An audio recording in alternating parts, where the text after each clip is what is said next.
वार शनिवार रात्रीचे साधारण 9:30 वाजले असावेत। आजोबांनी आणि वडिलांनी ओमला जेवणासाठी फोन केला। तेव्हा मुलानं सांगितलं, तुम्ही जेवायला बसा, मी आलोच।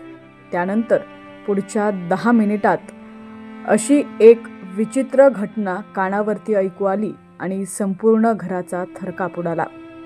संपूर्ण बातमी पाहूया त्याआधी तुम्ही HPN मराठी न्यूज चॅनल पहिल्यांदाच पाहत असाल आणि अजूनही चॅनलला सबस्क्राइब केलं नसेल तर नक्की सबस्क्राइब करा आणि बेल आयकॉनवर क्लिक करून नोटिफिकेशन्स मिळवा, जेणेकरून आमचे अपडेट्स लवकरात लवकर तुमच्यापर्यंत पोहोचतील। तर आंबेगाव तालुक्यातील कळंब इथं शनिवारी रात्री 9:30च्या सुमारास ओम सुनील भालेराव या 18 वर्षीय तरुणाचा 4 चाकीनं उडवल्यानं मृत्यू झाला।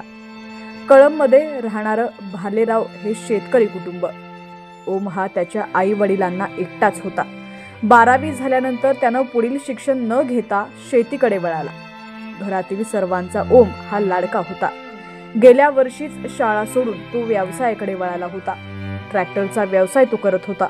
त्याला अजून एक ट्रॅक्टर घेण्याची इच्छा होती, मात्र सध्या ट्रॅक्टरची आवश्यकता नाही, गरज पडेल तेव्हा नक्की घेऊ असं वडिलांनी सांगितल्यावर ओमने त्यांचं म्हणणं ऐकलं।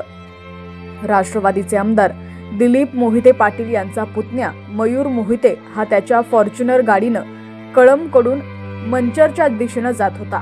त्याचवेळी ओम उर्फ बंटी सुनील भालेराव हा दुचाकीवरून कळंबकडे चालला होता। तो मंचरला असताना वडिलांनी त्याला जेवणासाठी फोन केला। त्यावर फोन उचलून मी 10 मिनिटात आलो असं त्यानं सांगितलं, मात्र बराच वेळ होऊनही तो आला नाही। तेव्हा त्याच्या आजोबांनी स्वतः फोन केला। त्यावर तो म्हणाला, तुम्ही जेवायला बसा, मी लगेच येतो। त्यावर आजोबांनी फोन बंद केला। घरातले जेवायला बसले असताना अवघ्या 10 मिनिटांच्या कालावधीतच त्याच्या मृत्यूची बातमी भालेराव कुटुंबाला मिळाली। त्यांना काय करावं सुचेनासं झालं, मात्र सत्य स्वीकारण्याशिवाय त्यांच्याकडे काहीच पर्याय नव्हता।